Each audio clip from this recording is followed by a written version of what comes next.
What's up, everybody? So I purchased the GTA Trilogy Definitive Edition for the Xbox Series X. I paid the full $60. Let's talk about GTA 3 remastered first, shall we?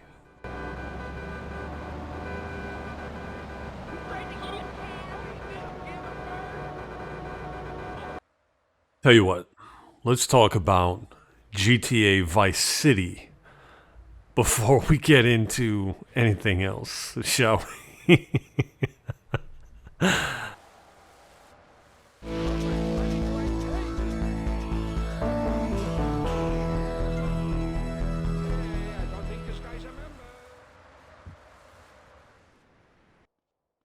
All right, let's just do this.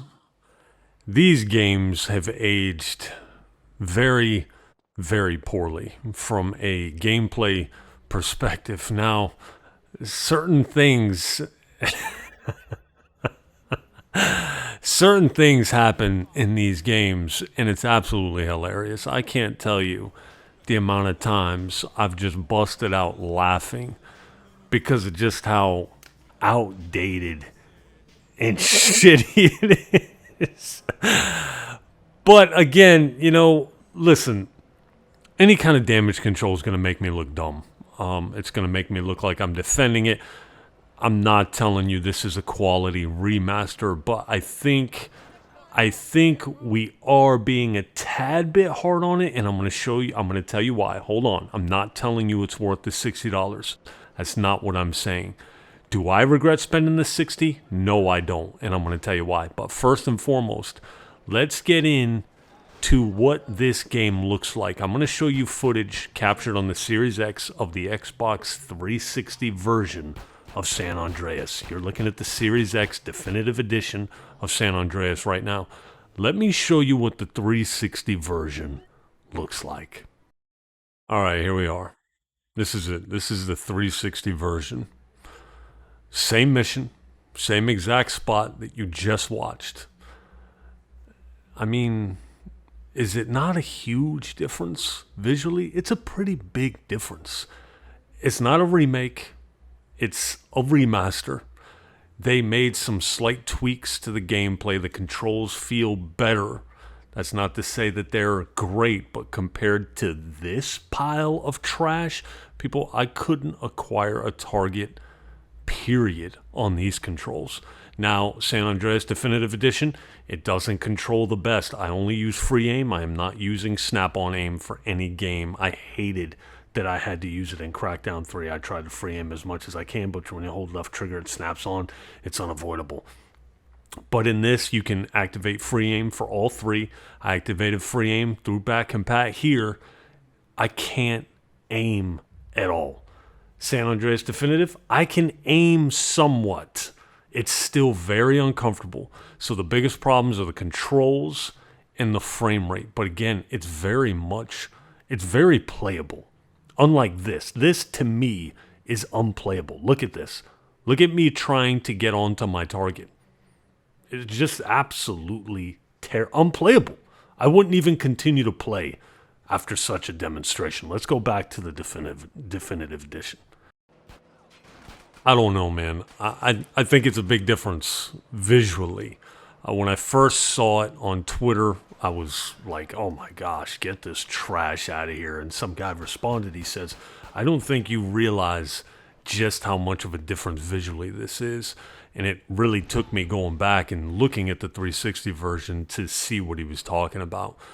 San Andreas also has another problem. When you run backwards, you'll just shoot up into the air.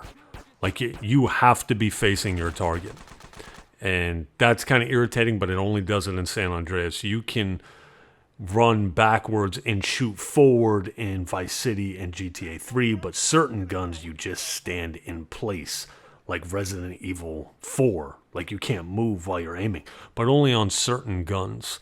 Now, the frame rate. Let's talk about the performance, because that, to me, is the biggest culprit here. Frame rate is all over the place. San Andreas, it has the least amount of drops on Series X from what I've seen, from what I've played. I put about 2 hours. in San Andreas. I put about 2 hours into Vice City. I put about an hour into Grand Theft Auto 3. Grand Theft Auto 3 is far and away the worst when it comes to the frame rates. Matter of fact, I bought this game again on PC. I already know what you're saying. I bought it again on PC, and on GTA 3, I'm having drops as low as 28 FPS with everything set to ultra.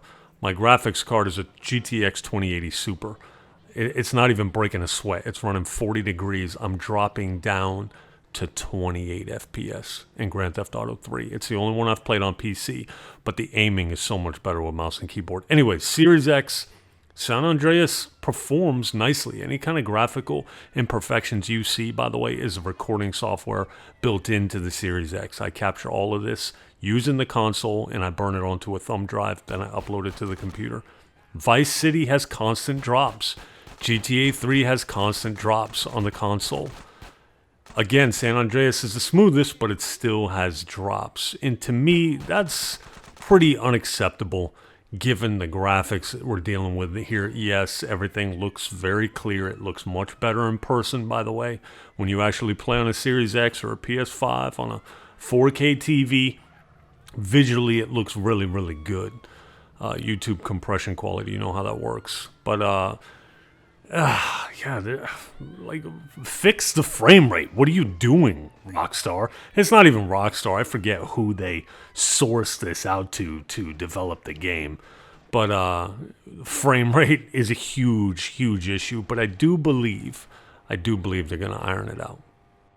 Anyways, I don't want to drag out any longer. That's pretty much all you need to know. They didn't really fix any bugs or anything that may have been in the original game. They just cleaned it up.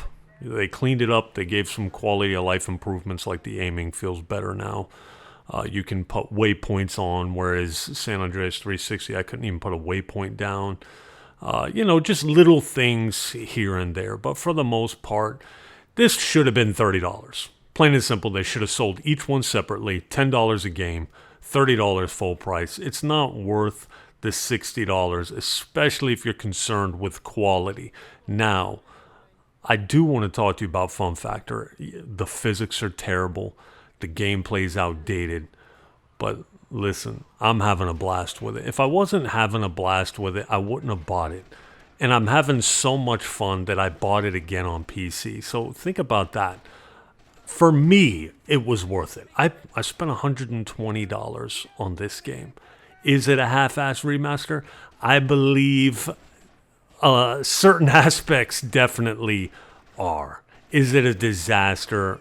I don't think so, but I could be biased. Maybe I'm being biased because I have so much love for these games and Rockstar. There's lots of nostalgia at play here. Looking at these cutscenes, listening to the voice actor. For crying out loud, you got Ray Liotta in Vice City. You got Samuel Jackson in San Andreas. Grand Theft Auto 3 is so cleaned up. That visually, that's probably got the biggest difference as far as graphics go. So for me, it's been fun, man. I'm having fun with it. And I know it's not excusable, the performance, especially with these outdated graphics, but it's just fun to go back to these types of games, and very sad that we're not going to see this kind of stuff again. Like Grand Theft Auto 6, what kind of nonsense are we going to be looking at? Yeah, graphically it's going to be spectacular.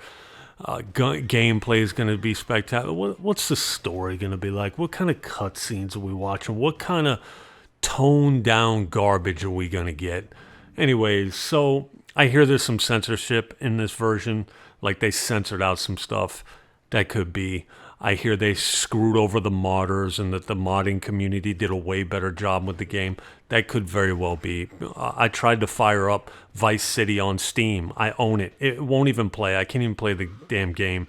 I couldn't use the mods anyways. So for those people that they did affect and take their videos down and pull their work, trash bag move, scumbag move. If I were them, I'd never support Rockstar again, But for me, as just a consumer, I don't mess with mods or anything like that. For me, this was worth it. If I were you, I'd wait for them to iron some issues out before I bought this. Anyways, that's all I got for you. I'll holler at you. And you dragged on anyways. Good job there, idiot.